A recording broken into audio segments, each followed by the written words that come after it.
कभी ऐसा लगा है कि आप बोले जा रहे हैं और सामने वाला बस सुन रहा है पर समझ कुछ नहीं रहा, जैसे किसी दीवार से बात कर रहे हों। आज हम एलन बार्कर की किताब के आधार पर इसी गुत्थी को सुलझाएंगे।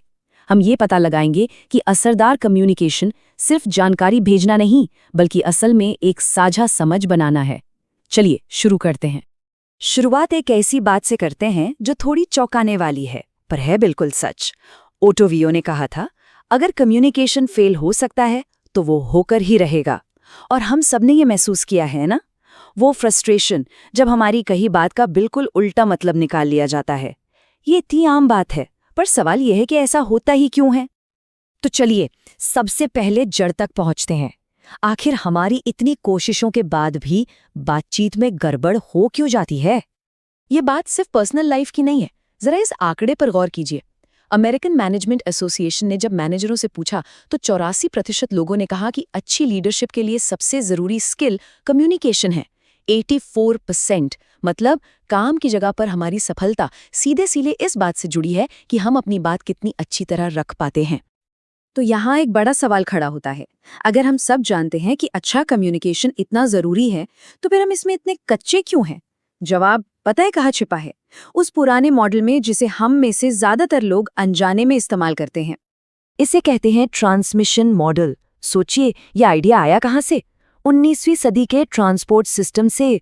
जैसे कोई पार्सल भेजना हो, हम सोचते हैं कि कम्युनिकेशन का मतलब है अपने दिमाग से एक आइडिया निकाला, उसे शब्दों के डिब्बे में पैक किया और दूसरे को भेज दिया, जैसे कोई ईमेल या टेक्स्ट। और हम मान लेते हैं कि सामने वाले को वो डिब्बा ठीक वैसा ही मिलेगा जैसा हमने भेजा था। पर यही सारी गड़बड़ है। इंसानी बातचीत कोई डाक सेवा नहीं है। ये मॉडल मानता है कि सुनने वाला बस एक पैसिव रिसीवर है, एक लेटर बॉक्स की तरह। ये हमारी बॉडी लैंग्वेज, हमारे टोन या जिस माहौल में बात हो रही है उस सब को नजरअंदाज कर देता है, और बस यहीं से सारी गलतफहमियां पैदा होती है।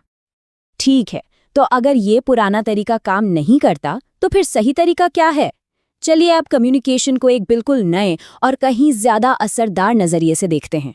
यहाँ पर फर्क बिल्कुल साफ है।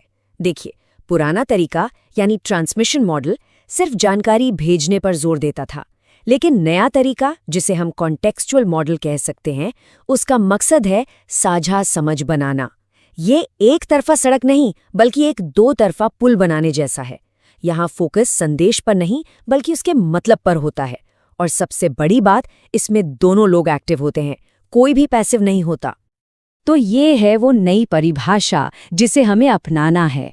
कम्युनिकेशन मतलब साझा समझ बनाने की प्रक्रिया। कामयाबी इसमें नहीं है कि मैसेज डिलीवर हो गया।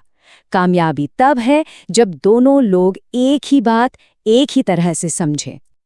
चलिए अब इस थ्योरी को प्रैक्टिस में लाते हैं। अगर हमारा लक्ष्य एक साझा समझ बनाना है तो इसका सबसे बड़ा औजार क्या है? हमारी रोज की बातचीत।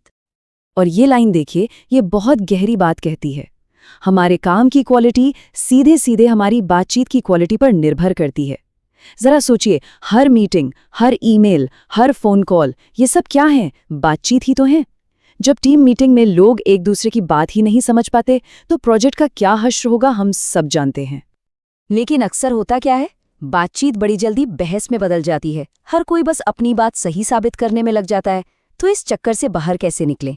कैसे हम बहस करने के बजाय सच में एक दूसरे को सुनना शुरू करें?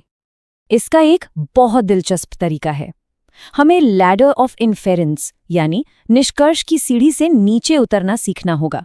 ये एक तरह का मेंटल मैप है जो दिखाता है कि हम कितनी तेजी से किसी तथ्य से कूदकर सीधे एक्शन पर पहुंच जाते हैं, और अक्सर इस पूरी प्रक्रिया पर ध्यान ही नहीं देते।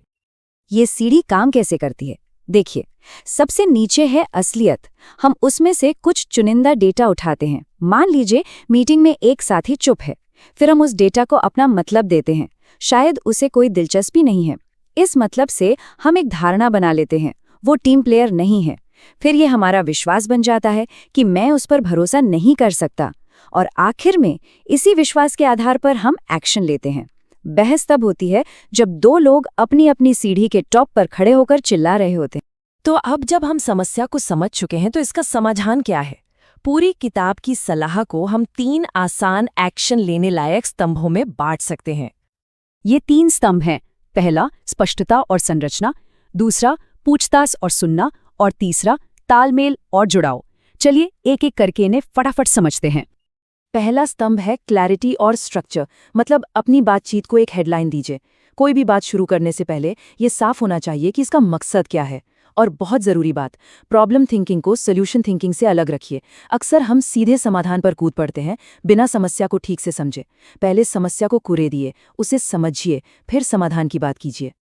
दूसरा स्तंभ है सुनना। बातचीत का मतलब सिर्फ अपनी बात कहना नहीं होता। हमें अपनी बात रखने और दूसरे की बात समझने के बीच एक बैलेंस बनाना होगा।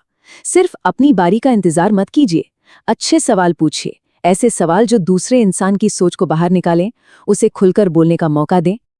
और तीसरा और शायद सबसे जरूरी स्तंभ है कनेक्शन। कोई भी जानकारी शेयर करने से पहले एक रिश्ता बनाइए, एक तालमेल बिठाइए। यही नींव है। याद रखिए, लोग जो देखते हैं उस पे ज्यादा यकीन करते हैं, इसलिए आपकी बॉडी लैंग्वेज, आपका खुलापन, आपका रिलैक्स्ड होना आपके शब्दों से कहीं ज्यादा ताकतवर हो सकता है। तो आखिर में चलिए कम्युनिकेशन को सिर्फ एक सॉफ्ट स्किल की तरह देखना बंद करें। ये उससे कहीं ज्यादा है, ये इंसान होने की एक बुनियादी गतिविधि है। जैसा कि मशहूर कम्युनिकेशन थ्योरिस्ट पॉल वात्सलाविक ने कहा था, हम संवाद न करें ऐसा हो ही नहीं सकता। मतलब हम चाहें या न चाहें, हम हमेशा कम्युनिकेट कर रहे होते हैं। हमारी चुप्पी, हमारी बॉडी लैंग्वेज, हमारी मौजूदगी तक हर चीज से एक मैसेज जाता है। तो सवाल ये नहीं है कि हम कम्युनिकेट करें या नहीं, सवाल ये है कि हम इसे कितनी अच्छी तरह करते हैं। तो इस चर्चा के अंत में एक सवाल खुद से पूछना बनता है, कल ऐसी कौन सी बातचीत है जिसे बेहतर बनाया जा सकता है? इन आइडियाज को सिर्फ जानकारी की तरह न लें। सोचें कि कल होने वाली किसी एक बातचीत को बेहतर बनाने के लिए इन 3 स्तंभों में से किसी एक का इस्तेमाल कैसे किया जा सकता है।